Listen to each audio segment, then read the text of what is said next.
Alors, bonjour à toutes. Alors, on continue notre débat sur le couple.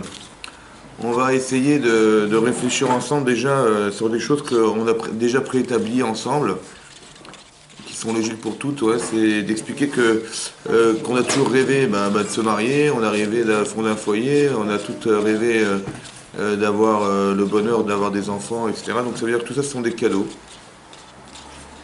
D'avoir son mari, c'est un cadeau, d'avoir des enfants, c'est un cadeau, de fonder un foyer, c'est un cadeau, de pouvoir marier ses enfants, c'est un cadeau, d'avoir des petits-enfants, c'est un cadeau. Oui, ce sont des choses qu'on espère et auxquelles on est heureuse de participer, d'être partenaire de cette réalisation de sa vie. Ouais, ça fait partie des cadeaux de la vie, oui, c'est ça. Et je pense que de la même manière que quand on rentre dans le monde du travail et qu'on cherche un travail qui nous plaise, oui, on se sent jouer un rôle dans la société, on se sent jouer un rôle personnel. Et lorsque on se plaît pas où on vit, ou bien on a l'impression de ne servir à rien, on change de travail. Ça va, on change de travail. Et même si on est moins payé ailleurs, mais qu'on est heureuse ailleurs, on va travailler ailleurs. Ça veut dire que le bonheur, ça veut dire que le plaisir, ça veut dire que, la satisfaction personnelle, on attendait d'être reconnu dans un rôle personnel, et ça, ce rôle, il est important. On est même prêt à être moins bien payé ailleurs, mais d'être heureuse là où on se trouve, que d'être très bien payé, mais malheureuse là où on se trouve. C'est comme ça, ouais. Donc moi, ce qui m'intéresse, c'est le sujet que je vais traiter aujourd'hui, c'est d'expliquer que pourquoi on cherche toujours à être bien quelque part, c'est vrai, ouais, et on n'arrive pas à rentrer dans le compliment, ouais, de ce qu'on réalise, ou de complémenter son mari, sa femme, de lui dire, d'arriver à lui dire voilà, qu'on est heureux de vivre avec elle, et tout ça, c'est un cadeau fantastique qu'on a. Ouais, on a du mal à le sortir, c'est dingue. Ouais, on a du mal à dire qu'on aime, on a du mal à dire que merci beaucoup d'avoir permis de me réaliser. Ouais, si on est en entreprise et personne ne vous parle, vous dites je préfère changer de travail. Ouais. Et pourquoi on a cette insuffisance naturelle qui est paradoxale, hein, que de ne pas dire Khazak, voilà, merci. Et ça peut expliquer beaucoup de choses. Ça veut dire que c'est vrai que ça paraît paradoxal, parce que si de la manière qu'on attend d'être remercié, d'être loué, on attend, c'est vrai, c'est comme dans le travail. Si je vous dis jamais dans votre travail, c'est super, merci beaucoup d'avoir permis à la société ou l'association ou bien cette entreprise, elle est grâce à vous quelque chose. Jamais on n'entend jamais rien. Il y a une insuffisance d'affection qui amène à une défection. C'est-à-dire, on arrête, quoi, on peut plus. Et ça, on le sait que c'est comme ça. Mais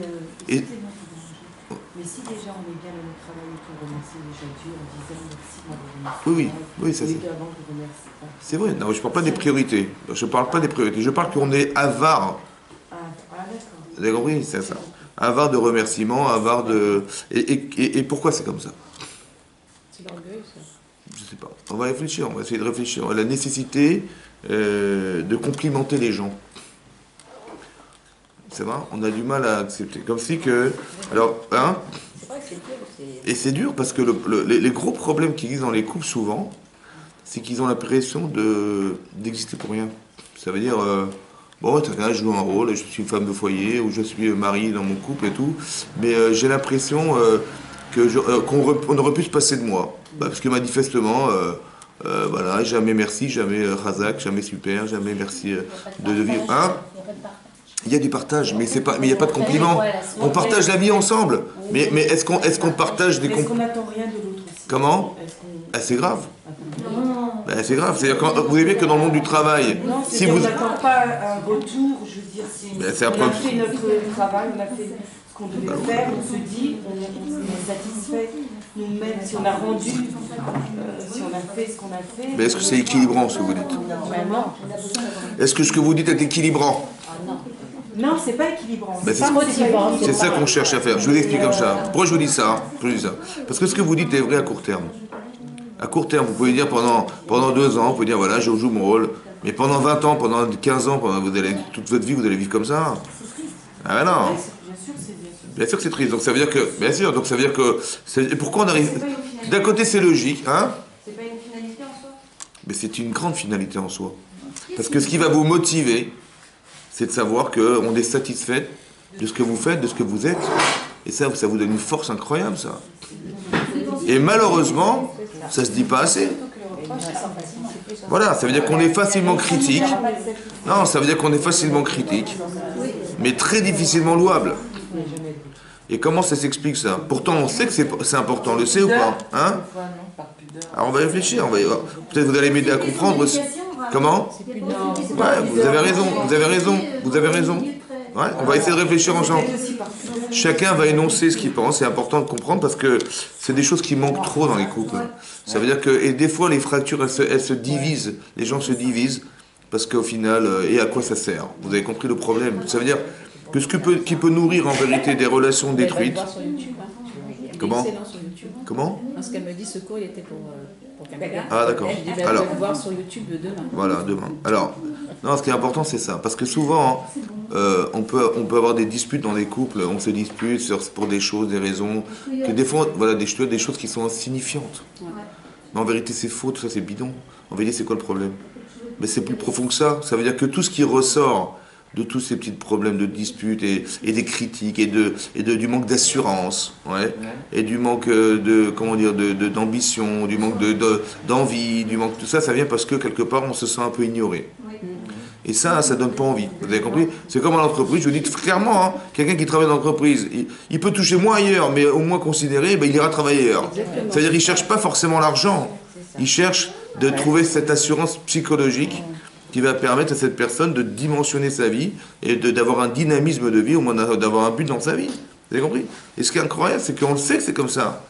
Et ben, on n'arrive pas à dire... ou des fois, on se casse, on va dire, on dit, ben, j'arrive pas à trouver les mots. Ou alors, on a peur. C'est pas de la timidité aussi? Il y a la timidité, on a honte de dire, on a honte d'avouer ce qu'on ressent. C'est ça, on a honte d'avouer ce qu'on ressent, ouais. Et puis aussi, on n'est pas forcément, on n'a pas été éduqués. Nos parents, ils ont pu ne pas se conglaturer comme ça, de se dire du bien l'un de l'autre. On n'a jamais vu ça. Et ben, on copie, voilà, par éducation aussi, ça peut arriver malheureusement. Que les gens, ben, ils n'ont pas été éduqués à penser comme ça. Et aussi parce que je pense au départ, qu'on doit éviter de parler pendant les cours. Non, je pense qu'il y a une telle tension dans un couple.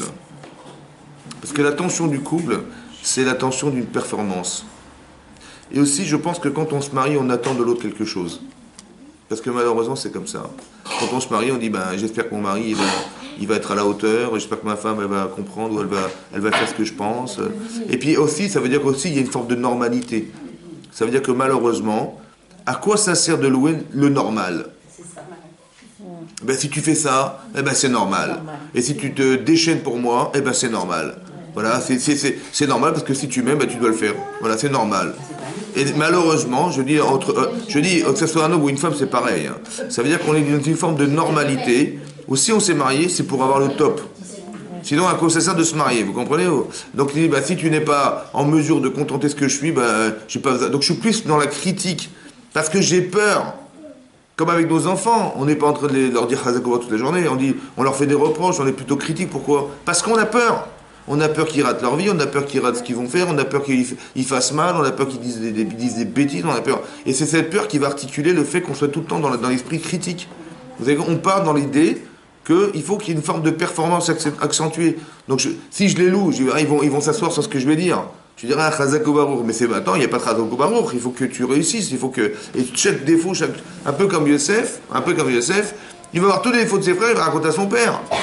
Tous les défauts, tout ce qui va de mal, il va le raconter. Pourquoi? Parce qu'il veut arriver à une forme de performance, où il a peur que ses frères, ils tombent dans des pièges. Mais on le fait par nécessité, on le fait parce que c'est important.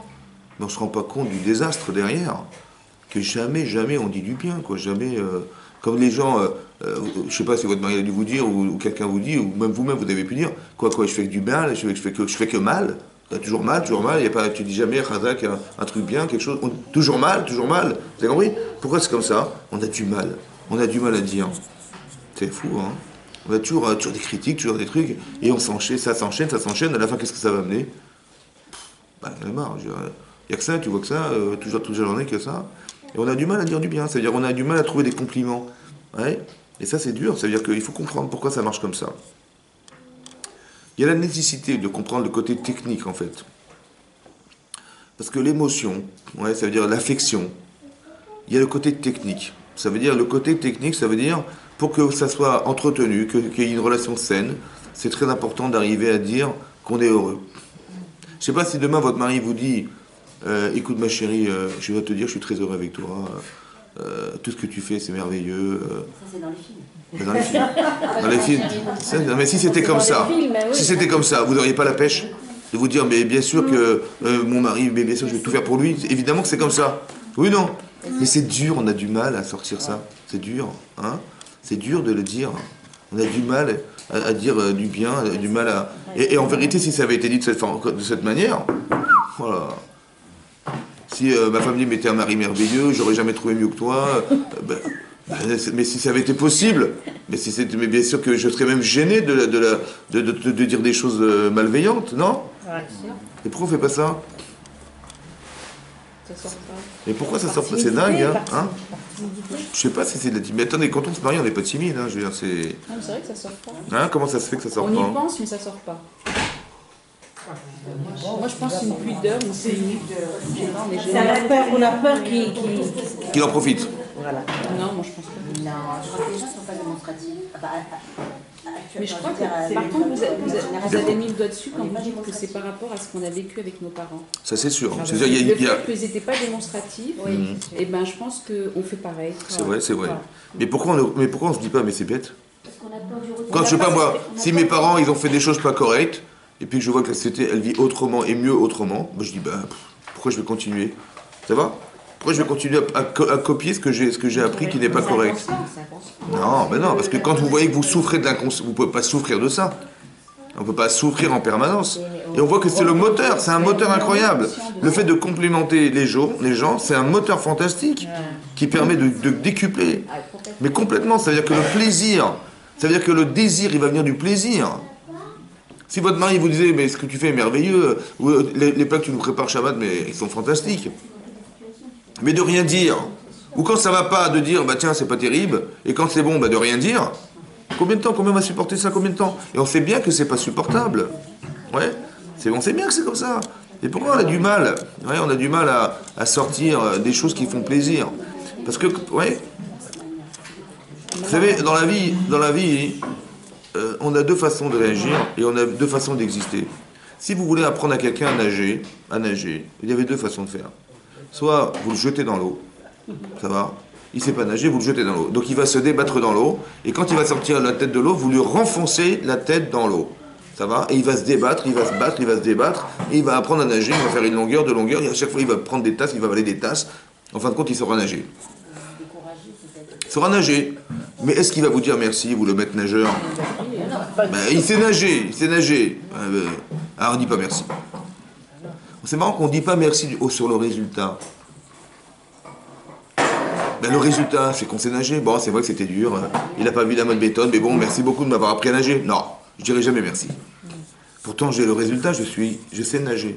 Mais à l'inverse, si la personne me dit t'inquiète pas, je suis là, je te réconforte, mais papa, je sais que tu as peur de l'eau, je sais que tu sais pas nager, je sais que tu as peur de te noyer, t'inquiète pas, je te tiens. Allez, vas-y, nage. Et quand ça coule un peu, je le retiens et je dis non, t'as pas fait assez d'efforts, vas-y, avance. Tu vas y arriver et je t'encourage. Le résultat est le même, hein. Ils sont à nager. Mais là, il va me dire merci beaucoup, vous m'avez bien soutenu, vous m'avez vraiment bien appris à nager, comme j'ai appris, tu sais aussi bien nager qu'un autre. Vous avez vu comment la forme, c'est fondamental ou pas? La forme, de mettre des formes, ça veut dire que de dire qu'on est encouragé, on se sent exister comme ça. Pourquoi quand on est désobligeant, ça nous humilie? Cette sensibilité-là, ouais, que de nous encourager, ça nous donne des forces. Et de nous décourager, ça nous fait baisser les bras. Ça enlève de l'énergie. Il faut savoir une chose qui est double en fait. C'est marqué, vous savez, on a dit souvent que quand Hachem a créé l'être humain, oui, l'homme en particulier, c'est marqué qu'il va y part, Be'apav, Nishmatraim, il va y part. Il a insufflé Be'apav dans ses narines, Nishmatraim, un souffle de vie. Vaya les Nefesh Raya, et il est devenu un être vivant. qu'est-ce qui fait que l'être humain est devenu un être vivant? Alors là-bas, le Targum, la traduction araméenne du Nefesh Raya, de l'être vivant, il traduit Ruach Memalela, le souffle de la parole. Ça veut dire que si vous parlez, c'est que vous avez une Neshama. C'est comme ça. Ça va? Ce qui est incroyable, c'est que ce que vous allez dire sort de votre Neshama.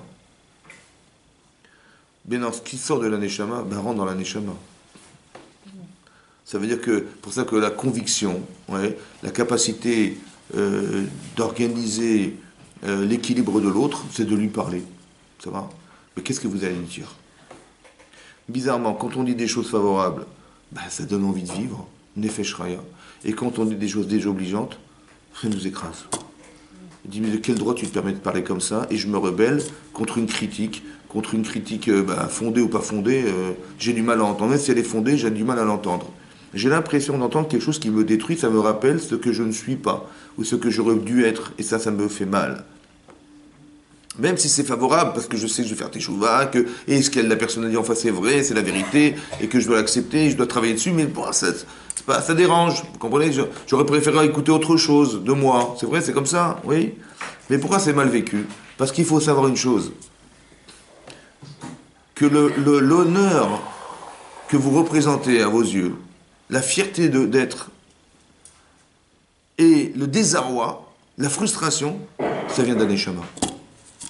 C'est parce que vous avez une neshama que vous ressentez le bonheur d'exister et l'envie de vivre. Nefesh Raya. Et quand on vous dit des choses désobligeantes, comme si qu'on vous en voulait, on en voulait à votre propre kavod, à votre propre vie. C'est pour ça qu'on dit quelqu'un qui fait honte à son prochain, c'est un crime. Pourquoi c'est un crime? Je ne tue personne. Parce que je détruis la partie psychique de l'être. À force d'entendre des critiques, on peut détruire des gens comme ça, facilement. Mais on ne détruit pas physiquement des gens, on les tue moralement. Parce que les gens sont habitués à penser qu'ils n'y arriveront jamais. Et quand après on se dit, tiens, je vais commencer à engager ma vie. J'ai peur, parce qu'on m'a toujours dit que je n'étais pas bon, et que quand je vais entreprendre quelque chose, mais pour encore avoir la honte de rater, je préfère ne pas faire. Ça veut dire qu'en fait, quand on m'a critiqué, on m'a dit des choses négligentes, on a enlevé cette énergie qui était en moi, cette perspective. Mais cette perspective, c'est pas simplement un projet qui est personnel, qui est engagé. Vous comprenez? Hachem, quand il nous a créés, il avait un projet divin qui était engagé pour nous. Donc quand on dit toujours des critiques, on ne se rend pas compte qu'en fait on arrive à une forme de défection personnelle où on n'arrive plus à pouvoir engendrer ce projet divin. Vous savez, la Gemara, elle dit là-bas dans Baba Metzia qu'il y a 3 personnes qui descendent de Gehinam et qui ne remontent pas. Ils descendent de Gehinam et ils ne remontent pas. Et la Gemara dit que celui qui est malbim penechavero barabim, celui qui fait honte à son prochain en public, celui qui est mécané shem chavero, qui donne un surnom à la personne, et celui qui a une relation adultère dans sa vie de couple, celui-là il descend, il ne remonte pas. Et la Gemara dit pourquoi? Parce que la Gemara demande la question, elle demande là-bas, elle dit mais celui qui donne un surnom et faire honte, c'est la même chose. De dire quelqu'un qui est nul, je ne sais pas l'appeler le nulard du quartier, voilà, ou bien de faire honte à son prochain, c'est une partie, c'est-à-dire c'est une dérivée de faire honte à la personne, c'est pareil, la Gemara non. Il dit que quand on donne un surnom à quelqu'un, mais que la personne est habituée à savoir quel est le nul du quartier, elle s'est habituée, voilà, elle est nulle du quartier, mais la personne qui va le dire dans l'intention de détruire, celui-là il descend au Guéhenam, il ne remonte pas. Ça va? Ça veut dire comme ça. Alors, là-bas, donc on voit que les exemples donnés sont des exemples qui sont mélangés. A priori, c'est des exemples qui sont une destruction psychologique de la personne. Quand je fais honte à la personne, physiquement, il ne se passe rien du tout. Seulement, je l'ai détruit intérieurement. Je lui ai fait honte. Et ce traumatisme-là va forcément avoir des incidents dans sa vie. Parce que la honte que je lui ai faite, c'est de lui montrer qu'il n'existait pas. C'est pour ça qu'on se rebelle contre ce genre de situation. Et que la frustration doit amener à un courant inversé qui est de dire je me rebelle contre ça, je ne veux pas accepter ça, et je me bats contre ça pour ne pas être affecté par ce que j'ai vécu. Donc c'est une protection qu'Hachem a fait, on se rebelle contre une frustration, contre une honte, parce qu'on n'accepte pas, c'est ça la frustration, ça va? C'est le contraste entre le bien que je sais être et le mal que j'entends de moi. Et je ne l'accepte pas, et donc je me frustre, et donc je me rebelle. Il y a des gens qui vont l'accepter malheureusement, ça veut dire qu'ils sont détruits. Mais psychiquement, ça veut dire que Vous leur demandez de faire quelque chose, ils disent non, je ne peux pas, j'arriverai jamais, laissez-moi tranquille, ou engage-toi maintenant trop. Et si ça rate, comment je vais faire? Vous avez toutes ces peurs-là. C'est des gens qu'on a accablés de façon permanente en leur disant que tu n'arriveras jamais, ou tu es toujours. Vous avez compris? Cette critique négative, qui nous on pensait éducative et positive en disant mais ouais, je vais lui dire ce qui ne va pas, comme ça il va le corriger. Mais à force d'entendre, on croit qu'on est la personne. Mon père il m'a dit, ma mère elle m'a dit, mes frères ils m'ont dit, de toute façon, et quand vous entreprenez, on vous regarde même pas. Quand vous voulez entreprendre quelque chose, on dit tiens on va faire quelque chose et on vous regarde pas. Ça veut dire que c'est rien, on a choisi. Mais ça je le sais. Parce qu'on m'a pas choisi, parce qu'on m'a pas regardé, vous avez compris? Ça suffit pour désactiver une relation à la personne et de désactiver un désir de réussir. Mais d'où ça vient ce sentiment? Il vient d'un neshama, de kavod. C'est-à-dire que je suis quelqu'un, je dois aspirer à être. Et donc la parole, c'est ça la parole. Ça veut dire que ce qui est marqué dans la Gemara, pour vous dire là-bas, parce que le Maharal de Prague, il explique que ce que la Gemara dit, que de dire du mal des gens, ou de parler en mal, de critiquer en mal, de détruire la personne en mal, ça c'est sûr que c'est très grave. Parce que c'est pire de toucher la neshama, de toucher le psychique, le nefesh, la conscience de l'homme, que de toucher le corps de l'homme. Rappelez-vous toujours, celui qui frappe ses parents, qui fait un hématome à ses parents, motumat, il doit mourir. Mais celui qui est mécalé, la vie mo motumat, celui qui maudit ses parents aussi, il doit mourir. Mais sachez que la mort par la malédiction est pire, parce qu'il y a plusieurs condamnations. Elle est pire que de frapper ses parents. Ça veut dire de maudire ses parents, c'est pire. Parce qu'un coup, ça se répare. Un coup, un hématome, ça s'en va. Mais est-ce qu'un coup psychique, ça s'en va? C'est ça le problème. Vous avez des gens, ils sont en pleine forme, mais ils sont détruits intérieurement. C'est pire. C'est pire. Ça veut dire que quand je détruis la personne intérieurement, je casse pas seulement la personne, je casse le projet qui est derrière. Hachem, on a tous un projet personnel, spirituel. On est là pour quelque chose, n'est-ce pas? Mais quand je détruis la personne, j'empêche la personne d'atteindre ce but. C'est la verra, elle est grave. L'adultère. Alors Maharal, il dit, mais l'adultère, c'est quoi? C'est physique, l'adultère. On est attiré par une femme, par un homme, c'est physique. Où est-ce qu'il est le problème psychique? Alors il explique comme ça. Qu'en vérité, il est marqué là-bas en Nida, dit là-bas, que quand un enfant est conçu, 40 jours avant la conception d'un bébé, on dit bat ploni les ploni. Cette fille d'un tel, elle est réservée à cette neshama masculine. Jusqu'au jour de notre mariage où on va rencontrer notre mari, notre femme. Ça va? Ok? Maintenant, si chazvé shalom, plus en particulier pour la femme que pour l'homme, parce que la gdusha du Kla Israël, elle dépend de la femme. On est juif par sa mère. Donc il y a une grande gdusha chez la femme. Maintenant, si elle trompe son mari, donc elle fait un acte adultère, mariée, oui, alors elle est condamnée. Mais pourquoi c'est condamnable? Bon, elle a eu une aventure avec un homme, son mari, il s'occupait pas d'elle, et puis bon, elle avait marre, elle a voulu trouver de l'affection ailleurs. Logiquement, ça s'entend. Mais ça s'entend pas en vérité, spirituellement. Pourquoi? Parce que puisque cette femme était réservée à cet homme, uniquement à cet homme, et qu'elle a été avec un autre homme, elle a cassé cette relation avec un autre homme, ça veut dire qu'elle est interdite à son mari.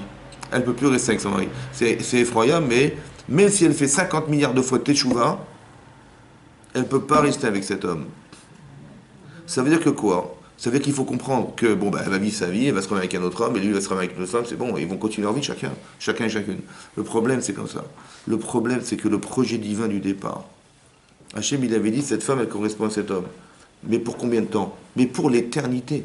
Ça veut dire que cette neshama était masculine, féminine, jusqu'à la fin des temps, jusqu'à la Mashiach, jusqu'à après Triatabetin, jusqu'à tout.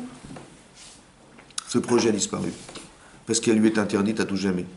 Ça veut dire qu'on a déchiré en deux cette neshama. Vous avez compris ce qui se passe? Cette personne était réservée à cet homme, cette neshama, elle ne peut plus rester avec lui, elle est déchirée.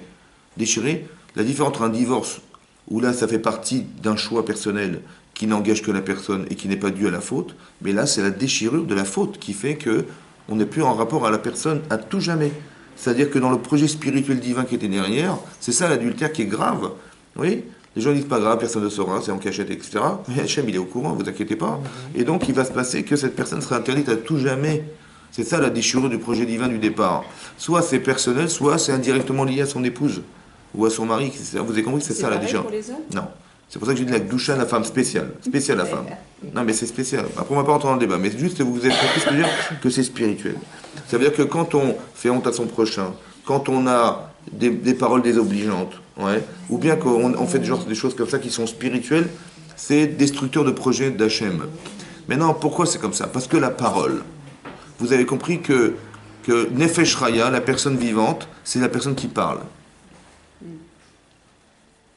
On a du mal à dire. C'est dur, hein? Comme c'est que quoi? Que quand je disais du bien, pourquoi j'ai du mal à dire du bien? On dirait que ça m'enlève quelque chose. Voilà. C'est comme ça que ça m'enlève quelque chose, c'est incroyable. Hein. Pourquoi on a... Mais on sait bien qu'on va gagner à dire du bien. On va louer la personne, on va dire je suis heureuse avec toi et on va le répéter. On n'ose pas dire. Mais pourquoi? Pourquoi on n'est pas dans le compliment de sa vie personnelle? On sait bien qu'on est arrivé de se marier un jour. Ouais, ça s'est réalisé. On a rêvé d'avoir des enfants, on les a eu. On a rêvé de marier nos enfants, on l'a eu. On a rêvé d'avoir des petits-enfants, on l'a eu. On a tout eu. Voilà, on a tout eu. Donc c'est des cadeaux permanents. Des gens qui n'ont pas ça, ils n'ont pas cette chance. C'est des cadeaux permanents. Et ben pourquoi on ne dit pas merci à son mari, on ne dit pas merci à sa femme, on ne dit pas merci que toutes ces années passées, mais ces années qui nous ont fait évoluer, pourquoi on n'est pas capable de dire merci, de complimenter les gens autour de soi? On sait bien que c'est beaucoup plus positif. On le sait bien, profondément, mais pourquoi on a ce problème de sortir? On a du mal à le dire, on a du mal à le sortir. C'est facile de critiquer, comme faire du lachon hara, c'est facile, mais de dire du bien des gens, attendez, laissez-moi réfléchir. J'ai dit, parlez-moi de cette personne, tout de suite on sait dire du mal, mais dire du bien, on a dit, attendez, laissez-moi réfléchir. C'est pourquoi on n'a pas ce réflexe de voir les choses en bien et pas les choses en mal. C'est marrant, on peut écrire des bouquins sur des gens en mal, tiens, il va dire, ah bah lui, bah, tiens, je vais vous raconter sa vie, que des choses effroyables. Mais dire du bien, on ne sait pas. Mais quand on dit des fois du bien, on dit qu'est-ce qu'elle est naïve. Mais oui, ce sont des problèmes, c'est-à-dire que ce sont des blocages qu'on a, c'est ce que vous dites, ça veut dire c'est intéressant d'y réfléchir aujourd'hui, c'est-à-dire pourquoi j'ai peur de faire croire aux gens que je suis naïve. Attends, mais écoutez-moi bien, si vous dites du bien de votre mari ou votre mari vous dit du bien, mais si c'est naïf, ça fait du bien? Ça vous donne envie? Par exemple, si votre mari, il vous dit, mais ce que tu fais, je sais pas moi, il vous fait des repas pour vous, vous faites des bons repas, vous donnez envie. Mais non, on le voit quand c'est bien fait. Ça se voit. Quand c'est fait de façon rapide et de façon approfondie, ça se voit ou pas? Ben, si votre mari, tout le temps que vous avez fait, je sais pas, des repas de Shabbat, il vous dit, mais ma chérie, mais c'est super ce que tu fais, c'est super bon. Non, moi, il dira jamais comme ça, il va dire c'est très bon. Il va dire, non, mais on est avare de compliments. Bon. Mais c'est marrant parce que si on vous répète et on vous répète, mais c'est super, mais vous allez chercher des recettes, et des nouvelles recettes, et des machins, et vous allez en faire. On vous a fait plaisir, vous allez en faire plaisir. C'est comme ça. D'être avare envers son mari des compliments ou envers tous les humains, les amis, tous les gens qu'on rencontre, être avare? Non, vous parlez de... Moi je parle du couple, après c'est vrai que ça se répercute. Eh oui, dans le couple, ça se répercute. Mais pourquoi on est avare de compliments? Pourquoi on n'ose pas dire? Et on sait bien que de dire, on va être plus performante. On va dire, on va percuter parce que le plaisir fait partie, le plaisir fait partie des éléments qui sont moteurs de nos vies. Si je vous dis qu'à Sephora, il y a une promotion à 50%, wow, ça n'existe pas 50% de Sephora. On va courir, parce que j'ai plaisir à me maquiller, j'ai plaisir à me faire belle, j'ai plaisir à... C'est comme ça, on court après le plaisir. Et nous on évite d'en procurer, c'est marrant. Parce qu'on dit toujours, on est toujours accablant, on est toujours... Est-ce qu'on ne prend pas comme une humiliation? De quoi? D'avouer, de faire des compliments. C'est fou, hein. D'humiliation ou quoi? C'est la vérité. Parce que pourquoi il y a ce blocage? C'est une question de... Pourquoi le blocage? question d'éducation. Est-ce que des fois, est-ce que notre éducation était parfaite? Pas forcément. Mais est-ce que vous vous êtes remis en question une fois dans votre vie de ça? Parce qu'on vit dans un système, ça va tellement vite. Oui, je pense aussi que tout est normal, tout est... Voilà. Je n'ai même plus attention. Non, parce qu'on nous a habitués à une forme de normalité. Voilà, c'est ça. Mais c'est grave quand même. Dans la vie, Mais je crois que c'est plus profond que ça. Un qui dort par terre, c'est normal. Tout est comme ça. Oui, mais est-ce que c'est un prétexte pour ne pas dire? Parce qu'on sait, attendez, je sais pas moi, dans la vie, on aime bien qu'on nous dise que ce qu'on fait est bien. Ça nous fait vivre. Ça, je vous dis que la Neshama, elle a besoin de kavod. La Neshama, elle a besoin de kavod. Elle a besoin d'être respectée, d'être honorée. Mais c'est une sensibilité, ça. C'est une forme de sensibilité. Oui. De part et d'autre. Oui. De faire des compliments et oui. de savoir en recevoir. Oui. Je trouvais que c'était une forme de vulnérabilité que de pouvoir en dire et de savoir les accepter aussi. Et le contraire? C'est pire. Le contraire, c'est pire. C'est ça qu'on a pas. Le contraire, c'est pire. Parce que dire toujours, ah, tu vois ça, et encore ça, et encore tu te... Quand vous entendez dire de votre mari, quelqu'un qui vous dirait, tu vois, comme d'habitude. Oui. Ça veut dire, tu vois, t'as encore raté comme d'habitude. Comme d'habitude, ça veut dire... Ben oui, mais combien de fois on l'entend? Il y a eu un succès fou, exactement, hein? comme d'habitude. Ben oui, comme d'habitude, tu vois, t'as encore raté, hein, comme d'habitude. Non mais comme d'habitude, ça veut dire que ça a toujours été comme ça. Et ces deux mots-là, comme d'habitude, c'est une catastrophe, quoi. On a parlé la semaine dernière de la critique. Ça va, on a fait l'autre... Comment on critique. Alors, quand on critique, il y a deux façons de faire. Soit je dis à la personne ce qui ne va pas, mais ça ne sert à rien parce que de toute façon, il le sait. Et s'il ne le sait pas, il va le découvrir et c'est pire. Parce qu'il découvre quelque chose qu'on lui fait savoir, qui est toujours de négatif, quoi. Toujours, voilà, négatif. Ou alors, il y a de dire comme ça, l'inverse. De voir le positif. De dire, voilà, mon mari, ma femme... grâce à elle, ben, je suis marié. Grâce à elle, je suis père de famille. Grâce à elle, elle entretient des choses dans ma vie qui me permettent d'être un homme ou d'être une femme. C'est ça, non? Le complément de l'autre, ça c'est fort. Hein? Comment? C'est utopique. Vous voyez un homme dire grâce à toi je vis, grâce à toi j'existe. Mais si vous lui dites ça, c'est pas utopique, c'est la vérité ou c'est faux? Attendez, je souhaite pas. Je vois des femmes, elles sont pas mariées. Ça va? Elles ont jamais été mariées. Bon, ça va? Ça vous plaît, ça? Non, dites-moi la vérité, ça vous plaît ou pas? Non. Mais si vous avez cette chance d'être marié, c'est une chance ou pas? Mais grâce à qui? Grâce à Dieu. Grâce à qui? Grâce à Kadosh Baruch Hu. Mais et grâce à qui? Mais s'il n'était pas là? Mais s'il n'était pas là, grâce à Dieu? Mais grâce à Dieu qu'il est là? Non? De reconnaître ça, mais c'est fantastique. Mais parce qu'on ne souffre pas de la différence, qu'on n'est pas capable de dire merci. Parce que si j'étais pas marié, si j'étais resté célibataire à mon âge, je vois les autres avec des enfants, ils marient leurs enfants et moi j'en ai pas. Bon, bah alors c'est un cadeau d'être marié, non? Bah alors merci. Mais ça coûte quoi de dire la vérité? À qui? À son mari? Mais bien sûr, ça coûte quoi de dire la vérité? Mais vous savez quoi, ça coûte quoi? Merci de m'avoir choisi. Voilà, mais merci aussi. Merci. Oh, mais quand ça, c'est encore égoïste. Maintenant qu'on le sait, Non, mais vous avez compris ce que je veux dire. Mais c'est ça mais c'est pas logique. Et c'est marrant parce que c'est pas logique et on se trouve ça normal de pas le dire. C'est incroyable. Parce que de vivre l'inverse, c'est effroyable.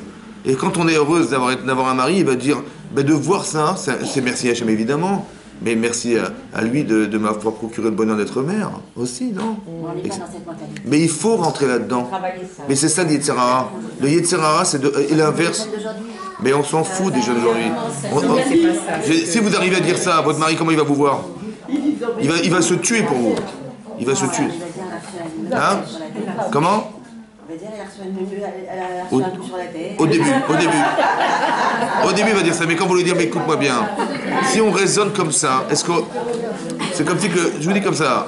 Pourquoi en entreprise, dans un travail, dans le monde du travail, si on vous dit jamais... Écoutez-moi bien, je parle de psychologiquement. Si dans le monde du travail, on ne vous dit jamais ce que vous faites est bien, je vous garantis que vous allez quitter ce métier. Et pour un couple, alors pourquoi c'est différent en couple? Mais a fortiori en couple, parce que c'est pas mon travail, c'est ma vie spirituelle et ma vie éternelle. A fortiori que je dois rentrer dans cette perspective. A fortiori, je vous dis moi. Pas à l'inverse. Donc quand si votre mari dit, mais qu'est-ce qui t'a pris? T'as pris un coup sur la tête? Tu dis, mais moi j'ai envie d'entretenir ma vie spirituelle avec toi. Parce que de cette manière-là, je suis sûr que tu vas reconnaître qui je suis et tu auras honte de me dire des choses désobligeantes, ou tu vas commencer à réfléchir parce que je te respecte, tu vas me respecter, et que tu vas commencer, et on va avoir une vie positive dans nos vies, plutôt que de dire tout le temps l'inverse, toujours dans la critique, et qu'on est toujours en train on s'habitue toujours à ne pas respecter la personne. C'est ça la perspective. Quand Hachem me dit, vous êtes mes enfants, Bani matem l'Hachem elokechem, c'est pas pour nous dire, c'est pas d'utopie, c'est la vérité. Vous êtes les enfants d'Hachem. Ça veut dire que Hachem, il nous a choisis à nous. Mais pourquoi nous dire un truc pareil? Mais pour dire, mais tu es quelqu'un. N'oublie pas que tu es quelqu'un. Et quand j'apprends aux gens qui sont quelque chose, je dis, si tu es quelqu'un, ne néglige pas ce que tu es. Vous savez, quand Hachem a créé l'être humain, il n'a pas créé des centaines de millions de personnes. Hein. Il a créé un homme dans l'univers. Un peu utopique quand même. Parce qu'à quoi ça sert un homme dans l'univers? Je sais pas, déjà un homme dans le 19e, c'est trop grand. J'ai 50 000 appartements à moi. Non? Mais dans l'univers, c'est pas trop grand, franchement. Quand vous voyez la Terre dans l'univers, c'est quoi la Terre dans l'univers? Et c'est quoi un être humain sur la Terre dans l'univers? Hein? Un grain de sable, c'est encore trop gros.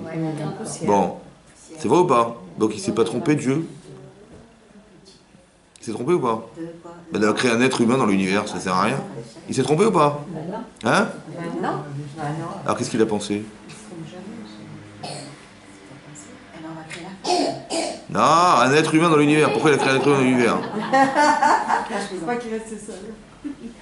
Non. Parce qu'il dit, tu sais quoi? Si tu crois que c'est trop grand, c'est que tu te sens petite. C'est ça que ça veut dire, non? Si tu dis, mais c'est trop grand, bah c'est que Hachem, il s'est trompé. C'est trop grand. Mais non, c'est toi qui as une mauvaise estime de toi. Tu es très grande.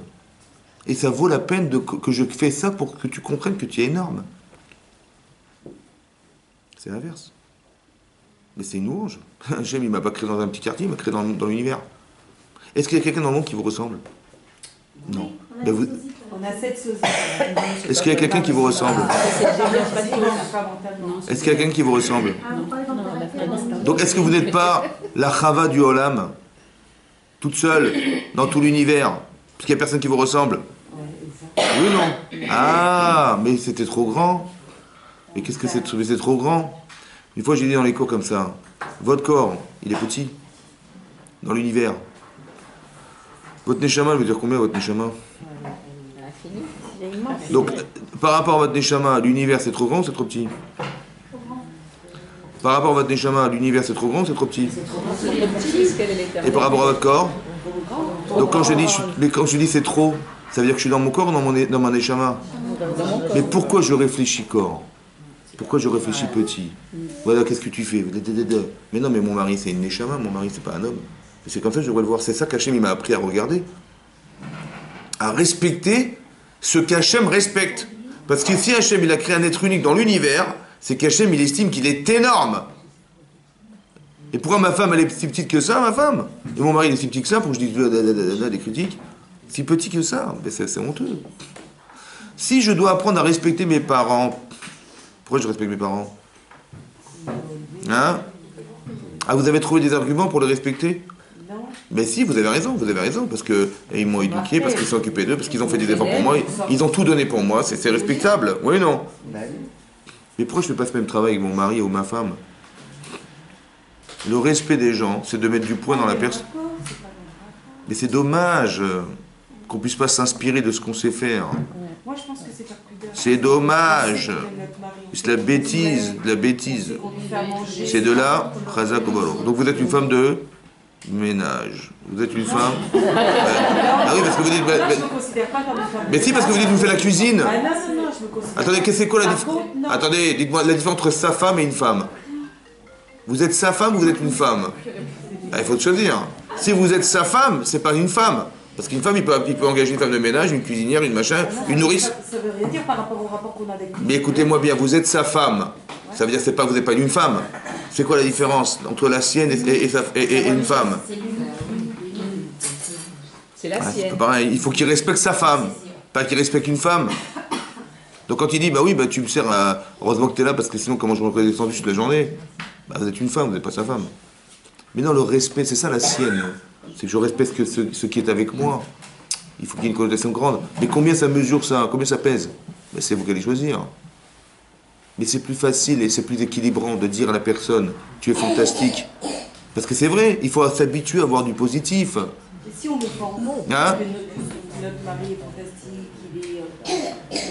Mais pourquoi vous n'arrivez pas à le dire? Je comprends pas. C'est travailler là d'aujourd'hui. Lui aussi pense ça de moi, mais qu'il n'arrive pas non plus aussi à dire. Mais pourquoi on n'arrive pas? On n'a peut-être pas besoin. On n'a pas besoin de le dire, il y a des regards, il y a des façons de le dire. C'est le dire. Très Non, il y a improbable. des façons de le dire. À part ça, ça va? À part ça, ça va? Mais si on vous le dit, c'est plus fort que de le penser. Si votre mari vous dit rien, il mange, il vous dit rien. Ben il le pense, hein, mais il vous dit rien. Ça va? Ça vous va ou pas? Et quand il vous dit... Mais s'il mange son plat jusqu'au bout, je pense qu'il a une... Mais ça vous... Ben si ça vous contente, Razak ou Baruch. Ça va? Si par exemple vous êtes toute belle, vous êtes bien arrangée, il vous regarde, que vous espériez quoi? Ils vous disent ah, qu'est-ce que t'es belle? Pas de dire bah ouais, si je t'ai vu, bah, sinon je t'aurais dit que t'es moche. Vous avez compris? Mais ça suffit pas. Mais je veux dire, Est-ce qu'on se contente pas de peu dans ce monde? aussi. Mais pourquoi vous Est-ce vivez... qu'il n'a pas besoin de se contenter de vivre? Il n'est jamais trop tard. Quel restera? Non? Moi je suis bien. Elle a raison. C'est ça en fait. Oui, mais il n'est jamais trop tard pour changer, quoi. On vient au cours pour ça, d'ailleurs. D'accord. Bon, c'est ça. Moi, je dis comme ça. Moi, je dis comme ça. Je dis qu'il faut s'arrêter un jour. C'est bien. Vous êtes philosophe, Razak. Mais je... Non, mais c'est bien. Mais non, mais il faut vivre, madame. Il faut vivre. Vivre, c'est autre chose. Mais sinon, vivre, ça veut dire ressentir. Chacun son ressenti. Mais écoutez, alors, je vais vous expliquer une chose, madame. Je vais vous expliquer une chose. Une fois, j'ai dit dans les cours une chose comme ça. Écoutez bien. Hachem, il a créé l'homme tout seul. Ça va? Mais l'homme, c'est l'homme parfait. Hachem, il a créé un être parfait. Parfait. C'est-à-dire, Adam Arishon, il a un défaut. Adam Arishon, s'il a un défaut, c'est que tu s'est trompé. Il n'a pas de défaut. Mais il a dit l'otov yot Adam levado. L'otov, d'être seul. Ah, écoutez-moi bien, laissez-moi finir. C'est Hachem qui a dit ça? Chazak Obaour. Laissez-moi finir. L'otov yot levado, ça veut dire, ça n'est pas bien d'être seul. Quand je vous entends dire, de toute façon, je sais ce que je suis, je sais ce que je vaux, et j'ai pas besoin qu'on me le dise. Vous êtes levado. Vous êtes seul. Ça veut dire que vous avez besoin de rien d'autre. Mais non, de prétendre qu'on est bien seul dans votre tête, c'est que vous pensez que ce qu'a dit Hachem à Adam, qu'il est seul, il s'est trompé. Parce qu'on peut être seul et bien. Non. Si vous n'êtes pas on n'est pas capable de partager sa vie et ce qu'on est avec les autres, c'est grave. Mais Hachem, il avait un projet pour la terre ici. Mais écoutez-moi bien, mais c'est quoi le partage? C'est le partage qui incombe à Adam. Parce que d'être soi-même, bah oui, mais ce que t'es, en fait, ce que t'es, c'est ce qu'Hachem t'a donné. Mais qu'est-ce que tu fais de ce que Hachem t'a donné? Si t'es pas capable de partager, bah t'es seul. Tu dis, moi, je me contente, moi, si mes personnes me disent rien du tout, et je fais ça, bah finalement, je fais quoi? Mais je suis seul. Mais l'automne d'être seul. Il faut pas être seul. Il faut partager ce qu'on est, il faut qu'on l'entende. Il faut que on puisse exister. Exister, c'est vivre à l'extérieur. Exister, c'est vivre à l'extérieur. Donc si de l'extérieur, j'entends rien, ben j'existe pas. Mais c'est ça que ça veut dire, au fond. Mais au fond, on peut pas le supporter toute sa vie, ça. Parce que en fait, vous donnez des réponses pour ne pas tomber dans une désuétude personnelle. Vous dites, mais oui, bah, je me contente, sa mère Bechelko, j'ai compris, mais c'est pas comme ça qu'on doit pouvoir exister logiquement. Au contraire, on doit me dire que je suis une femme qui vaut la peine de vivre, et heureusement que je suis là, parce qu'on me l'a dit. On a besoin de l'entendre, évidemment que c'est comme ça. Mais c'est beaucoup plus performant, on est plus performante quand on a du plaisir. Si vous faites un travail que vous n'aimez pas, vous avez un travail que vous n'aimez pas, qu'est-ce qui se passe? Hein? Je ne fais pas. Très bien. Vous savez quoi? Vous êtes contente quand vous avez à la fin du mois, vous avez un chèque. Baruch Hashem, vous avez le chèque. Mais vous êtes contente? Non. Mais c'est pareil. On cherche à avoir du plaisir à vivre. Ça va? L'argent, c'est vrai que ça va nous contenter, mais c'est pas ça qu'on espérait. Donc quand on n'est pas content de vivre, c'est très dur. Donc de dire, bah oui, bah, c'est pas grave, je me contente, c'est pas grave, il y a le chèque à la fin du mois. Mais non, on voudrait autre chose, hein? D'avoir des enfants, déjà, on est satisfait de vivre. Et ce que vous dites, on peut l'avoir par nos gosses. J'ai compris, mais c'est dommage. C'est bon, maman. C'est vrai. Ça suffit. Ça vous suffit ou pas? Mais pourquoi vous voulez pas élargir Mais pourquoi vous voulez pas élargir? Pourquoi vous voulez rétrécir? Avec mes enfants, c'est bon. Parce qu'on sait ce que pense notre mari. On vit ensemble, on n'a pas besoin d'entendre tous les jours. Mais c'est là. On sait, il y a des sens quand même. Non, mais. Est-ce que ça va pas être mieux? Oui, ça sera mieux. Non, mais franchement, on va arrêter de tourner. Ça sera pas mieux? Alors dites-le. Je n'ai pas compris. Alors pourquoi vous ne dites pas? Mais il faut le dire, c'est pas naïf de dire. Parce que vous savez pourquoi? Parce qu'on n'a pas cette culture, parce qu'on n'est pas habitué, parce que machin. Et bien il faut que ça change. Parce que je vois, il y a tellement de couples qui se déchirent. Parce qu'à chaque fois, il y en a, en vérité, au fond, il y en a marre. Il y en a marre de savoir que finalement, il y a toujours les critiques. Quand quelqu'un dit quoi, il y a que des critiques, t'as rien à dire d'autre. Tu vois pas des choses belles. C'est comme quelqu'un, il y a le ciel est bleu, il y a un nuage, il dit ah, il y a un nuage. Ah, t'as vu le nuage? Mais le ciel est bleu, il fait beau, pourquoi tu parles du nuage? On a toujours des nuages, il y a toujours des nuages. Enfin, on en a marre, on va entendre autre chose. Mais c'est très important psychiquement, ça. Parce que, mais malheureusement, on est dans un système autodestructeur auquel on ne se rend pas compte parce qu'on ne veut pas être naïf, vous comprenez? Il faut pas nous faire croire que genre, le monde est utopique et tout ça. Et donc on ne va pas dire, mais c'est du Yetzirara Pachout, ça. C'est du Yetzirara Pachout, c'est Yetzirara. Hein? Comment? Dans le temps. Oui, c'est vrai. Nos maris nous battaient, oui, c'est vrai. Non, je rigole. Non, je rigole. Hein? Ouais, les gens ne parlaient pas. Au contraire, c'est pour ça que je vous ai dit que, comme c'est qu'on est avare de mots, c'est l'impression qu'on se vide. On a l'impression psychiquement qu'on se vide quand on parle. On a l'impression qu'on se vide quand on parle. Et on a aussi, et le compliment n'est pas facile parce qu'on a peur du retour. Parce que, genre, moi je suis ouverte et tout ça, ou à mon mari je lui dis, etc. Et lui il va en profiter contre moi et j'ai pas envie. Mais tout ça c'est psychologiquement destructeur parce qu'on a peur des conséquences. Alors que quand les sentiments sont partagés, c'est fantastique. Ça veut dire qu'on arrive à comment vous dire, comme on a dit la fois dernière, quand quelqu'un fait une critique à quelqu'un, comment dire, le réflexe c'est de refuser, d'entendre. On peut pas refuser. Mais quand je dis à la personne, tu es fantastique, tu fais des choses extraordinaires, etc. Mais par contre, il y a quelque chose qui ne va pas, c'est dommage, parce que dans tout cet éclat-là, il y a une petite tâche. La personne va dire ah oui, mais tu as raison. Ou alors ah oui, excuse-moi d'avoir fait ça. Pourquoi c'est comme ça? Parce que quelque part, tu m'as respecté, je te respecte. Et tu m'as respecté, j'ai honte de ne pas t'avoir respecté.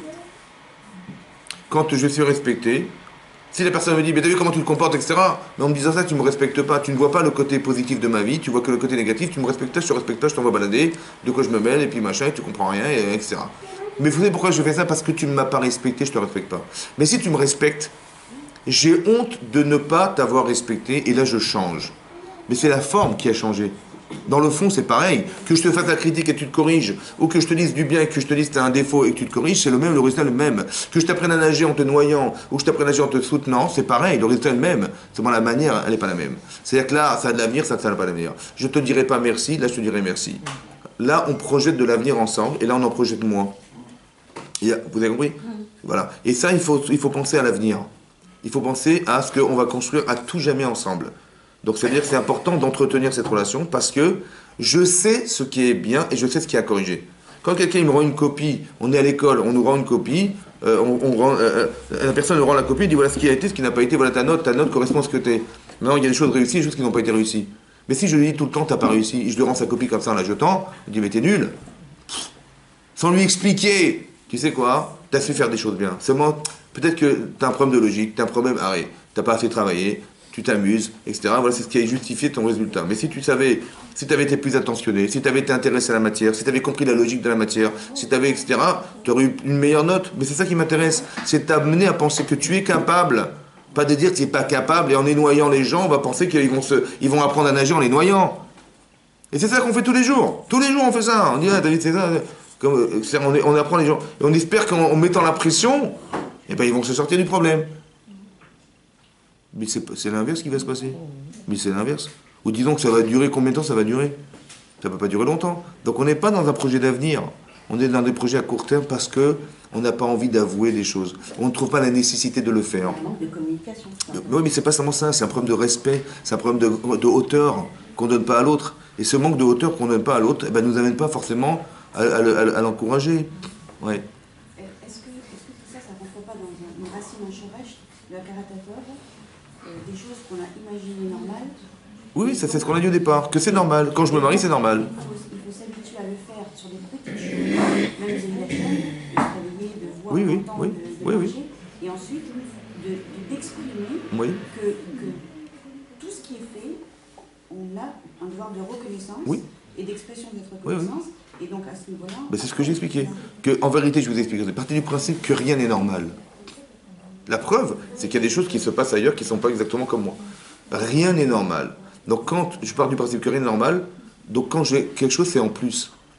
Pas l'inverse de dire, ben oui, moi je suis normal. Si par exemple, par exemple, si je vous disais, il y a des gens qui sont aveugles. Bon, c'est normal ou pas? Ah non. Est-ce que c'est quelqu'un qui est handicapé, c'est normal ou pas? Est-ce que quelqu'un qui est sourd, c'est normal? C'est normal ou pas? Donc Hachem, il crée de la normale. Maintenant, je vous dis l'inverse. Dieu, il a créé de la normale. Ça vous choque ou pas? Ben oui, parce qu'il est handicapé, c'est pas normal. Donc, ça veut dire que Dieu, il a créé de la normale. Dieu, il a créé des sourds et des non-voyants et des machins, c'est normal ou... Qui est muet? C'est normal? Ben non. Donc, Dieu, il crée de la normale. Ou bien non. Dieu, il crée différent. Ça veut dire comme ça. Il y a une normalité relative. Il y a la normalité top, il y a la normalité qui est relative. Un type qui est aveugle, il a sa vie aussi. Ça va? Vous savez, il y a des gens qui malheureusement avaient des doctrines un peu bizarroïdes, que tous les gens qui étaient, entre guillemets, anormaux, il fallait les éliminer. Voilà. Mais ça, c'est pas possible, parce que ça, c'est quand on est non-croyant, mais quand on est croyant, on dit qu'il y a une normalité qui qui est attribué à la personne en fonction de ses capacités, de ses fonctions. Un type, il est aveugle, il a sa vie à lui aussi, d'accord? Elle n'est pas comme la mienne, mais elle est normale pour lui, elle est normale. Donc, à ce niveau, elle est normale. Vous avez compris? Donc, ça veut dire que je devrais relativiser en disant, ça aussi c'est normal, et ça aussi c'est normal. J'ai plus que normal. J'aurais pu vivre ma vie sans me marier, sans avoir d'enfants, etc. J'aurais eu ma vie aussi. Ça aurait été aussi normal à mon niveau. Mais j'ai eu en plus que j'ai eu mon mari, j'ai eu des enfants. Donc, c'est-à-dire que quand j'ai ça, je réfléchis, pas à ce que j'aurais pu avoir, mais ce que j'ai reçu. Et c'est ça la relativité, la Karatatov. Donc c'est grâce à lui que... Mais il dit, mais non, mais c'est normal. Parce que ça serait anormal de ne pas avoir de mari. Mais non, vous avez compris? Parce que l'autre, ça veut dire que l'autre, la pauvre, c'est pas normal. Non, il y a une normalité relative. Mais j'ai eu la chance et j'ai eu le bonheur d'avoir ça. C'est en plus, Hachem, il m'a donné ce bonheur. Mais pourquoi je ne vais pas dire merci à mon mari ou à ma femme? Mais évidemment. Hein? Mais c'est comme ça, il faut s'habituer. C'est vrai, c'est dur parce que c'est pas, ce que je vous dis n'est pas habituel. Mais en vérité, c'est ça, c'est un gros Yetzirara, ça, qui casse les couples. Parce que, en vérité, c'est une manière de détruire. J'ose pas dire, je sais même pas quoi lui dire. Et puis, comment il va le prendre, et puis c'est pas, et comme on n'est pas habitué à le faire, alors il va me prendre pour une idiote, etc., ou un idiot. Non, mais ça y est, on casse ça, c'est fini. On va, hein? Oui, en lui disant, mais non, mais s'habituer après. Mais petit à petit, c'est pas grave, à petite mesure, et qu'on s'habitue à se dire, quand vous rentrez chez vous, si vous faites la tête à votre mari, ou qu'il rentre, et puis bon, c'est normal, t'es là, à la fin, je vais peut-être... Des fois, il y a des gens, ils rentrent pas chez eux à la maison, hein. Ils rentrent tard, quand elle dort, ils rentrent discrètement dans son lit, et après ils se réveillent à Montréal pour ne pas la voir. Ben oui, mais c'est comme ça. On n'a pas plaisir. Mais non, mais avec quel plaisir de voir une femme comme ça? Mais non, mais la histoire, et si c'était l'inverse? Mais quand je sors du boulot, j'ai qu'une chose, j'ai envie de rentrer chez moi. Mais il faut que j'ai envie de rentrer chez moi. Mais c'est ça, donc ça veut dire, c'est pas de la naïveté, c'est de la psychologie pure et nette, qu'il faut avoir du plaisir à retrouver son épouse et son mari, évidemment, c'est comme ça. Ben ça s'entretient, ça, c'est dans la tête. Chazako, Baruch.